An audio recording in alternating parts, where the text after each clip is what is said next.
Bahana Cendekia.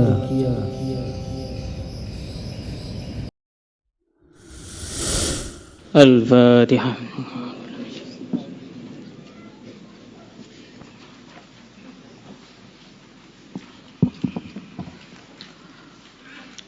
Al-Fatihah.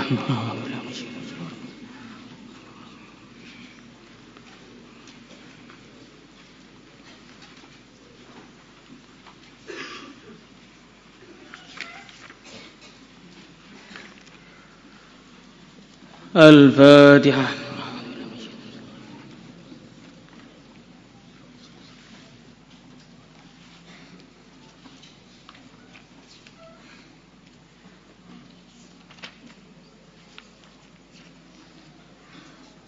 Al-Fatihah.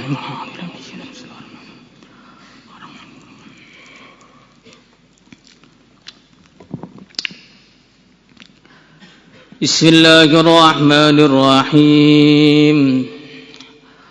Wa an Muawiyah radhiyallahu ta'ala anhu qala Rasulullah sallallahu alaihi wasallam man yuridillahu bihi khairan yufaqqihhu fid din wa innama ana qasimun wa yu'tillah. Man barang siapa yuridillahu yang Allah menghendaki bihi dengannya khairan kebaikan, yufaqihu Allah akan memahamkan dia fid dini dalam agama. Wa innama ana qasimun, wa innama ana hanyalah aku qasimun yang membagi, wa yu'tillahu yang memberi ilmu hanyalah Allah.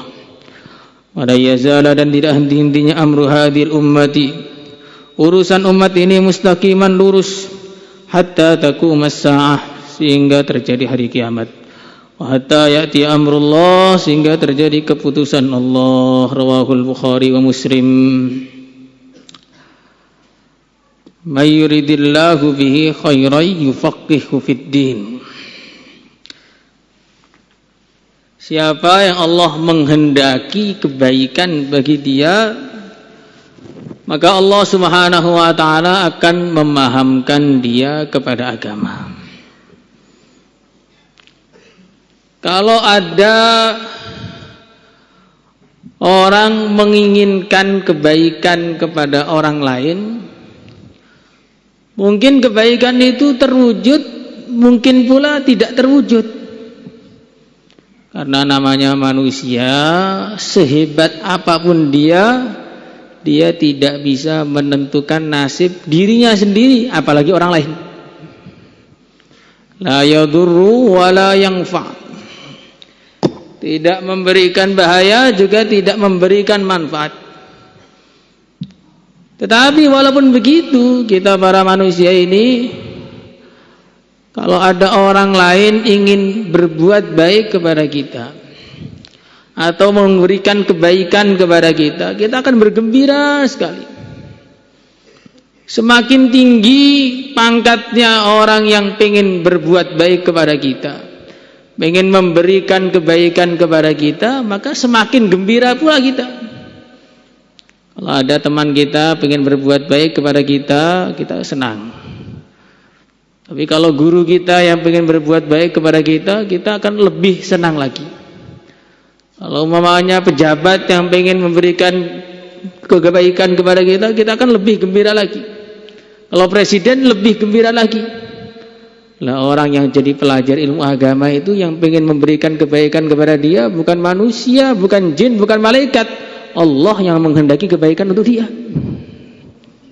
Maka kalau tidak bergembira, padahal dia menjadi pelajar ilmu agama, maka ini betul-betul rugi. May yuridillahu bihi khairan yufaqqihhu fid din. Difahamkan kepada agama.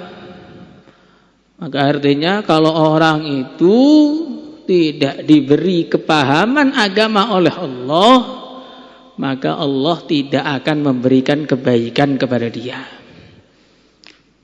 Bukan tanda cintanya Allah kepada seseorang ketika dia dimudahkan menjadi raja.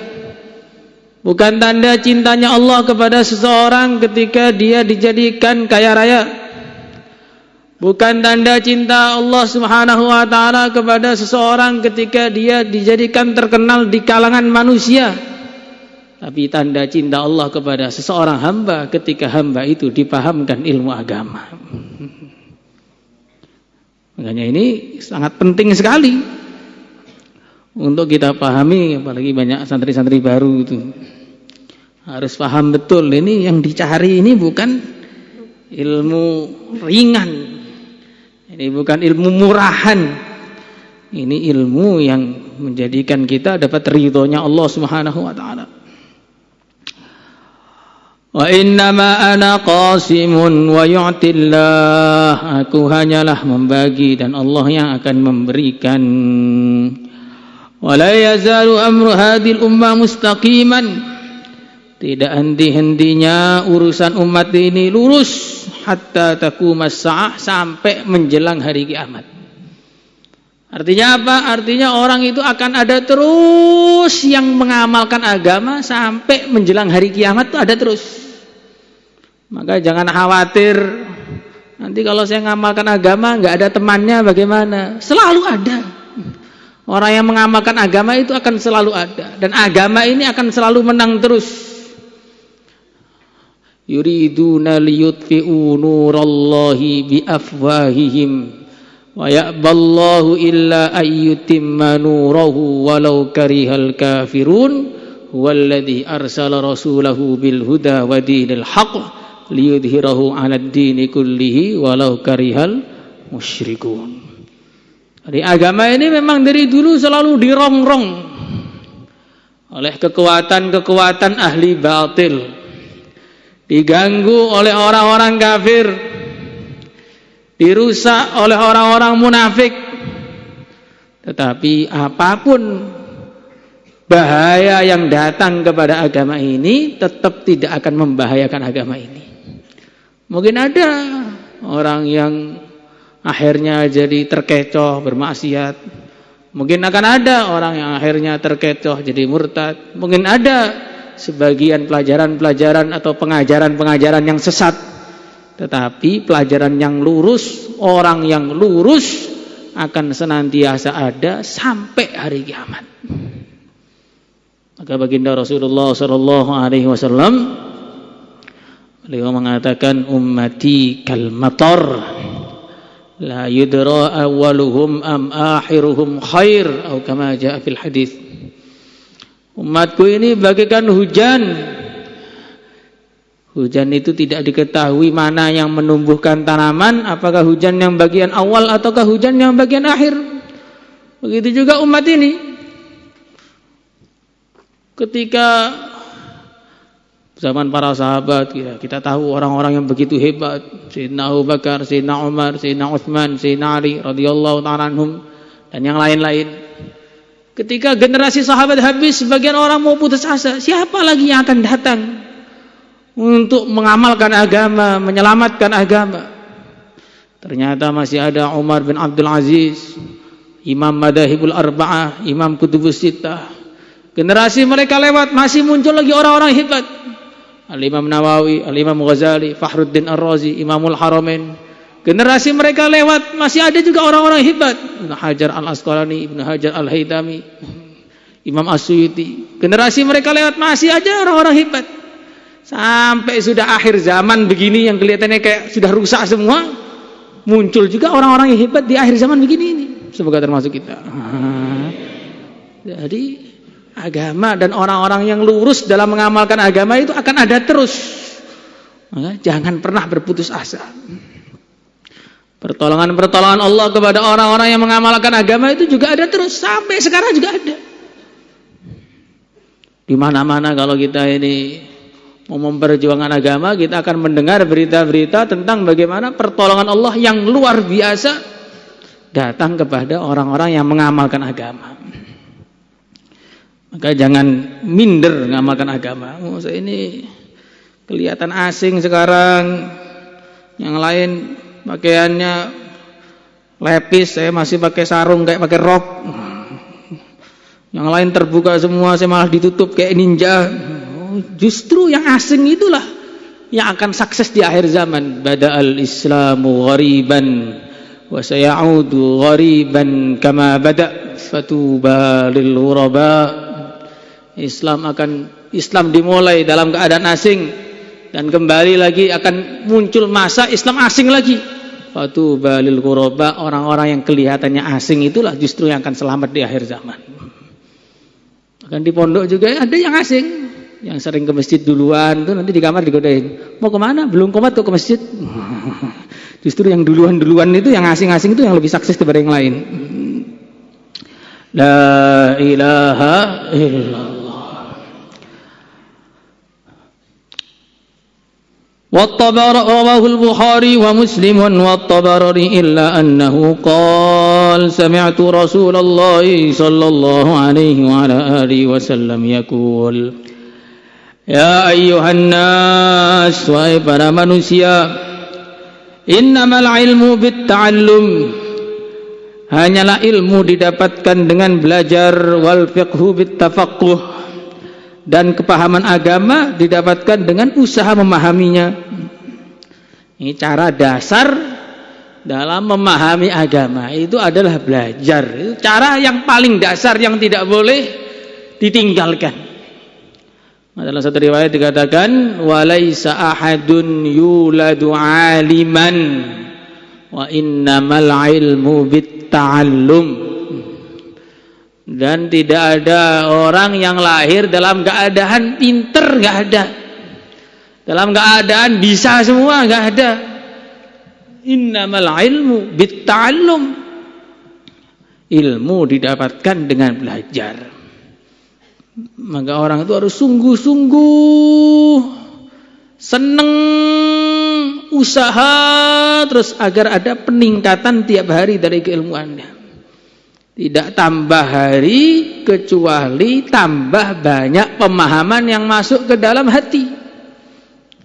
Jangan tidak tambah hari kecuali tambah banyak pelajaran yang sudah lupa. Kadang-kadang orang meningkat kelasnya bukan meningkat kepahamannya, tambah banyak yang dilupakan oleh dia. Naik kelas daurah berarti lupa Fathul Mu'in. Nanti kalau lulus daurah sudah lupa Kutubus Sittah. Lulus mondok lupa semua. Nah ini bukan begitu, harus meningkat terus. Innamal ilmu bitta'allum. Ada usaha peningkatan, menghafalkan, memudzakarahkan, menulis. Qayyidul ilma bil kitabah. Alilah ilmu dengan tulisan. Maka kalau di kelas jarang nulis itu nanti enggak paham apa-apa. Dan tanda kepahaman itu kalau bisa nulis, bukan kalau paham terus nggak mau nulis.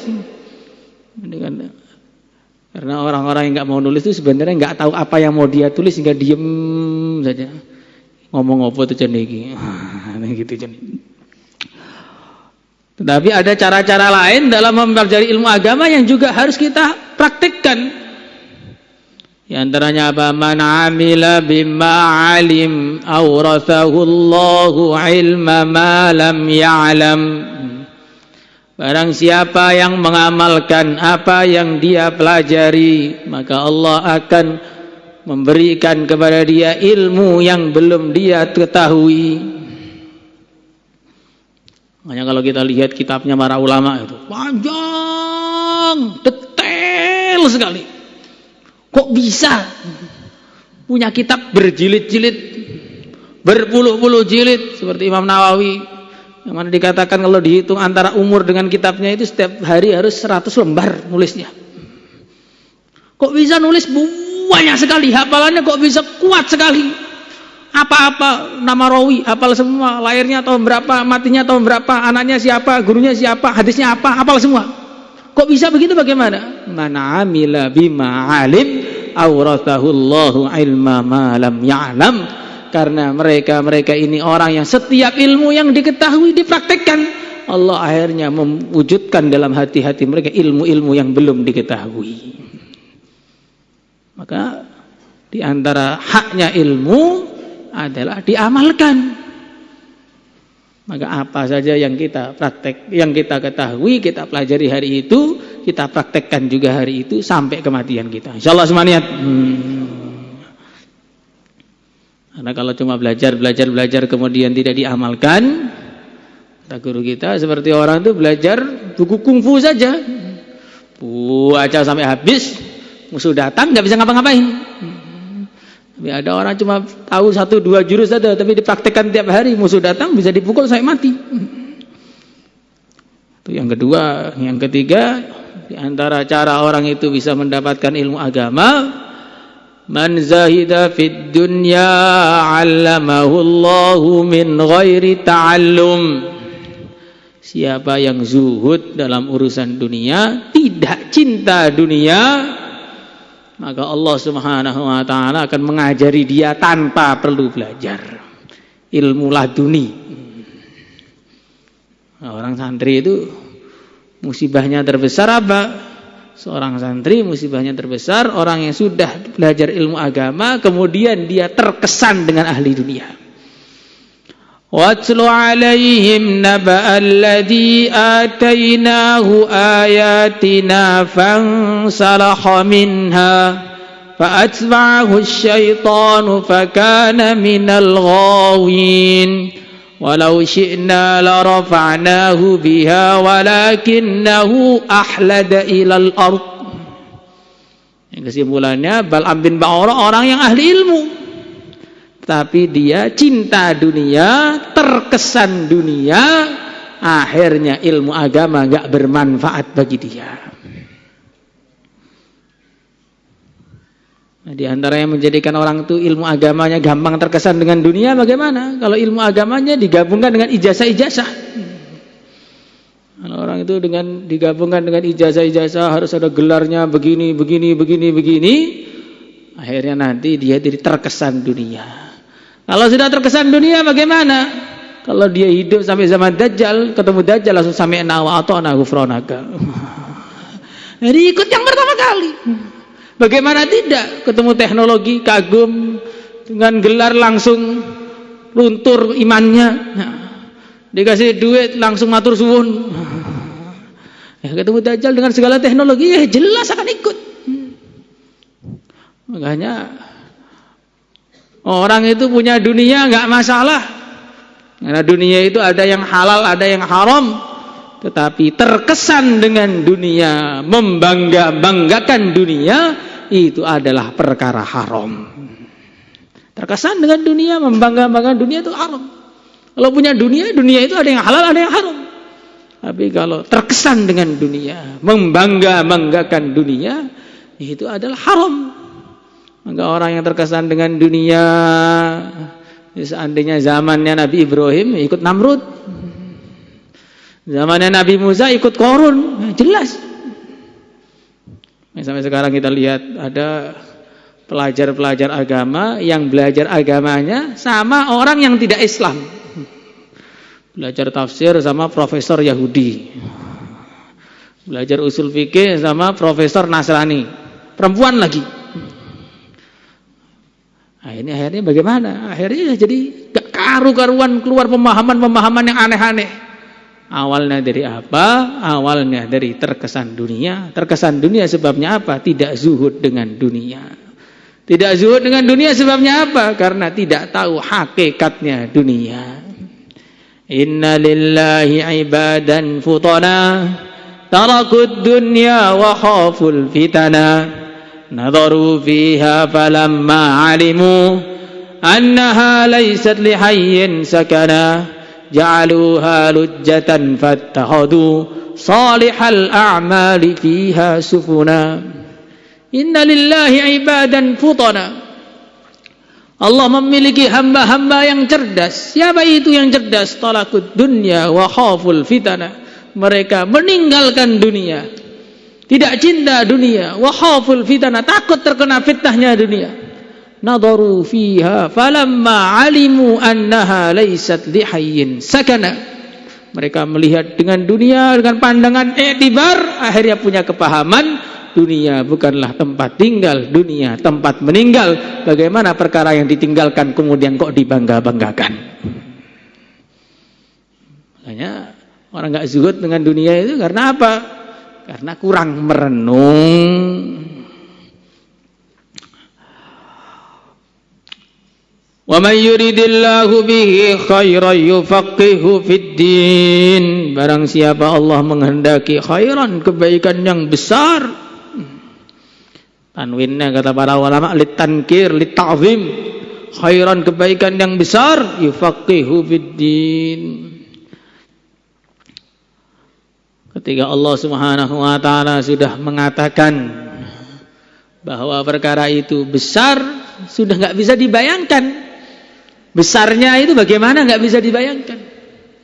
Kita lihat bintang-bintang di langit yang begitu besar sekali, berkali-kali lipat besarnya dibanding bumi ini, berkali-kali lipat besarnya dibanding matahari.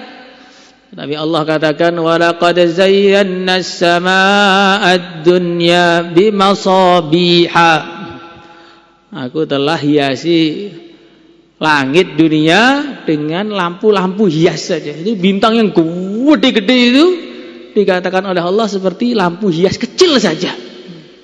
Nah, kalau Allah sudah katakan pelajar ilmu agama itu akan dapat kebaikan yang besar, nggak bisa dibayangkan besarnya bagaimana, nggak bisa dibayangkan. Bukan 10 kali lipat dunia, bukan. Itu bagi orang yang paling rendah imannya, nggak bisa diketahui derajatnya. Makanya Allah berfirman, "Basyiril mu'minina bi anna lahum minallahi fadlan kabira." Beritahukanlah, berilah kabar gembira kepada orang-orang iman. Orang-orang iman secara umum saja dapat kabar gembira apa? Mereka akan dapat anugerah yang besar di sisi Allah. Kalau Pak Lurah bilang besar, ini ada sawah besar, ya, paling 1 hektar, 2 hektar. Kalau Bupati bilang ini sawah besar, berarti 10.000 hektar, 2.000 hektar. Kalau Presiden bilang ini sawah besar, itu jutaan hektar dia punya. Tapi kalau Allah bilang besar, bagaimana besarnya? Nah, orang yang iman saja tanpa ditambah hiasan ilmu yang banyak, Allah katakan akan dapat fadilah yang besar, anugerah yang besar. Lah bagaimana dengan orang iman yang dihiasi ilmu agama, hafid Quran lagi, Masya Allah, soleh lagi, diamalkan lagi, sudah berkali lipat-lipat yang nggak tahu lagi sudah. Tetapi innama yakhsyallaha min ibadihil ulama. Hanyalah takut kepada Allah dari hamba-hambanya al-ulama, yang ulama. Tapi tandanya kita ini ahli ilmu yang sebenarnya kalau ada rasa takut kepada Allah. Rasa takut kepada Allah ini jadi nilai tersendiri. Maka ada seorang ulama memuji kepada Sayyidina Umar bin Abdul Aziz radhiyallahu ta'ala anhu. Saya melihat ahli ilmu itu banyak, tapi saya tidak pernah melihat orang yang lebih takut kepada Allah melebihi Umar bin Abdul Aziz. Artinya apa? Takut kepada Allah itu pangkat tersendiri yang perlu kita usahakan, perlu kita praktekkan, perlu kita doakan biar wujud. Sehingga di antara doanya baginda Rasulullah sallallahu alaihi wasallam, waj'al khasyataka ahwafal asya'i 'indi. Ya Allah, jadikanlah ketakutanku kepada Engkau menjadi perkara yang paling saya takuti. Kita kan banyak takutnya. Takut hantu extra jos. Hantu extra jos dari dulu sampai sekarang enggak pernah muncul, tapi takut terus. Takut hantu, takut miskin, takut sama teman, takut sama kegelapan malam, takut racun, takut ular.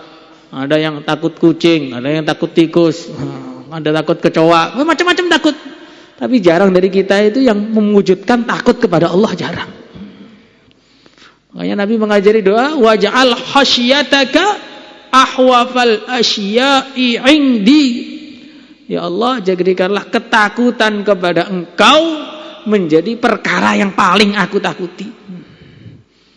Boleh saja takut ini, takut itu, tapi harus lebih takut kepada Allah melebihi yang lain-lain. Karena perkara-perkara yang kita takuti itu maksimalnya mendatangkan kematian kepada kita. Tapi kalau murka Allah setelah mati pun masih bermasalah bagi kita.